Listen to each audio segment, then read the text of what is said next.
उड़ीसा प्रदेश से, उत्कल प्रदेश से 2 ब्राह्मण, एक वृद्ध और एक युवा, तीर्थ यात्रा करते हुए बद्रिकाश्रम गए।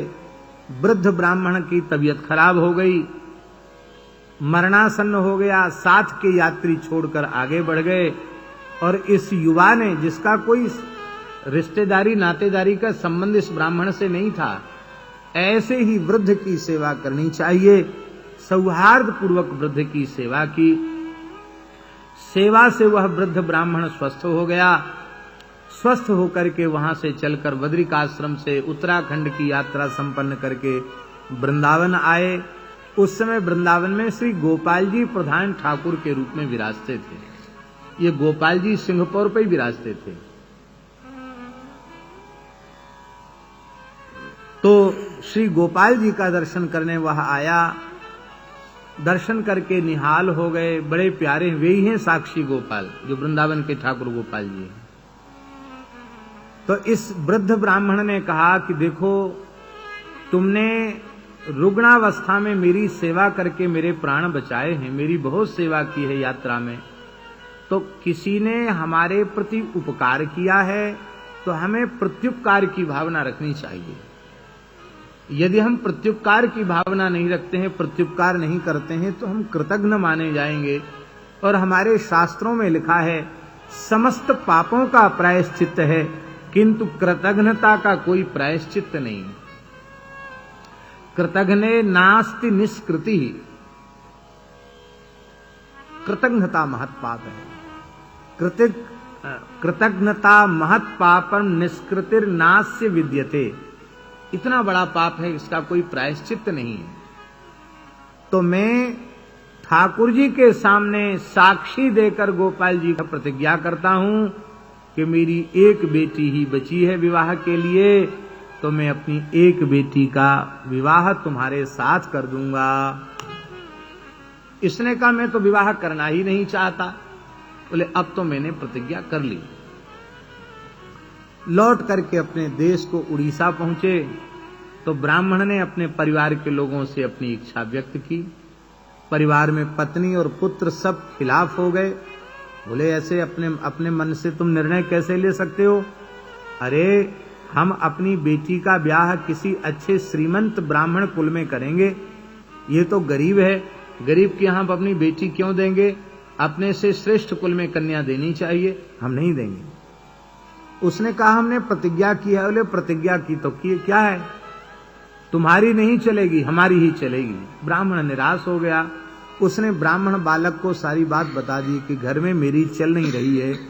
तो ब्राह्मण के मन में विवाह का नहीं था, ब्राह्मण कुमार के मन में, लेकिन उसके मन में यह बात आई कि श्रीधाम वृंदावन के साक्षात श्री गोपाल जी के सामने की हुई प्रतिज्ञा व्यर्थ जाएगी, तो इस ब्राह्मण की तीर्थयात्रा तो व्यर्थ चली ही जाएगी। प्रतिज्ञा पूर्वक असत्य बोलने वाले को यावत चंद्र दिवाकर नरक की यातना भोगनी पड़ती है। बेचारा ब्राह्मण निरयगामी होगा, इसको नरक से बचाना चाहिए, इसके धर्म की रक्षा करनी चाहिए। ऐसा विचार करके उस ब्राह्मण बालक ने पंचायत जोड़ी।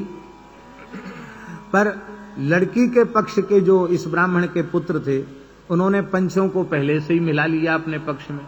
हलवा पूड़ी खिलाओ पंच राजी। पंच तो मिल गए और पंचों ने फैसला दिया कि तुम कहते हो कि गोपाल जी ने के सामने इसने प्रतिज्ञा की, तो गोपाल जी आकर यहां पंचायत में गवाही दें तो तुम्हारा विवाह संभव है, अन्यथा तुम्हारा विवाह नहीं होगा। उसने कहा, हमें विवाह की चिंता नहीं, विवाह हो चाहे न हो, पर ब्राह्मण झूठा प्रमाणित नहीं होना चाहिए। पंचों को तो यह विश्वास ही नहीं था कि ठाकुर जी भला किसी की गवाही देने यहां तक आवेंगे। और कहा, देखो भाई, 1 साल की बात है, 1 साल ये ब्राह्मण बेटी का विवाह रोका जा सकता है, इससे अधिक समय तक नहीं रोका जा सकता है। 1 वर्ष के भीतर तुम अपने गवाह को लाकर यहां गवाही दिलवाओ, ठाकुर जी बोल के गवाही दें। ब्राह्मण कुमार वृंदावन चल पड़ा। घोर जंगल था उस जमाने में। वृंदावन में गोपाल जी विराज रहे थे, तो ठाकुर जी के सामने बैठकर प्रार्थना करने लग गया। प्रार्थना करते करते 3 दिन 3 रात बीत गए। ब्राह्मण उठा ही नहीं। शरीर की कोई क्रिया, खाने पीने की कोई क्रिया भी नहीं की, बैठा ही रहा।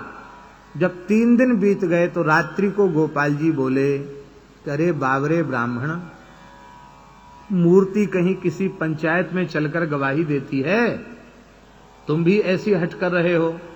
ब्राह्मण तो बुद्धि में सदाई श्रेष्ठ होता है। ब्राह्मण कुमार ने कहा कि मूर्ति बोलती भी तो नहीं है, और जो बोल सकती है वो गवाही क्यों नहीं दे सकती है? जो बोल सकती है वो चल भी सकती है, गवाही भी दे सकती है। ठाकुर जी बोले, संतों की कहावत सत्य सिद्ध हुई, जो बोला सो मरा। अब हम बोल गए तो फंस गए, अब हमको चलना पड़ेगा। तो ठाकुर जी बोले, भाई गवाह जैसे माल पानी पर राजी होता है, हम रोज दूध घर की सामग्री भोग लगाएंगे, 5 सेर 7 सेर भोग रोज चाहिए, दाल भात नहीं, बढ़िया खोवा मेवा मिष्ठान्न की मिठाई, सुंदर दूध घर की सामग्री का 5-7 सेर सामग्री का भोग लगाएंगे। ब्राह्मण बोला, महाराज हम तो गरीब हैं, ब्याह कराने ले जा रहे हैं, इतना पैसा कहाँ जो आपके भोग की व्यवस्था जुटावें। ठाकुर जी बोले, हमारे श्रीअंग पर बहुत आभूषण हैं, हम तुमको देते जाएंगे, कोई बात नहीं, फिर जब तुम्हारा ब्याह होगा तो कुछ न कुछ तो मिलेगा, तो हमारा चुकती कर देना, कोई बात नहीं, लेकिन अब यहां से वहां तक ले चलो, तुम आगे आगे चलो, हम पीछे पीछे चलेंगे। भगवान ने कहा, इसमें भी सभी भक्त के लक्षण घटित हो रहे हैं, इसलिए भगवान रज लेने के भाव से पीछे पीछे चले। और ठाकुर जी ने कह दिया था कि मुड़ के देखोगे वहीं खड़े हो जाएंगे।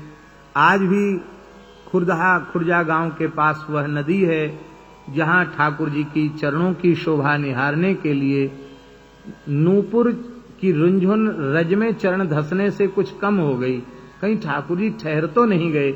जैसे मुड़ के देखा ठाकुर जी ठहर गए, और ठाकुर जी ने कहा कि अब जब हम इतनी दूर तक चलकर आ गए तो तुम्हारी पंचायत यहां आकर नहीं क्या पंचायत लगा सकती है? तो वहीं पंचायत आ गई।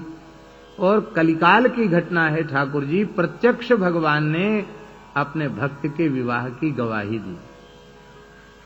फिर तो तमाम ब्राह्मण कहने लगे, हमारी बेटी ले लो, हमारी बेटी ले लो, पर उससे बेटी कहाँ लेनी थी, उसी कन्या से उसने विवाह किया, और आज भी उनके वंशज भगवान की सेवा वहां कर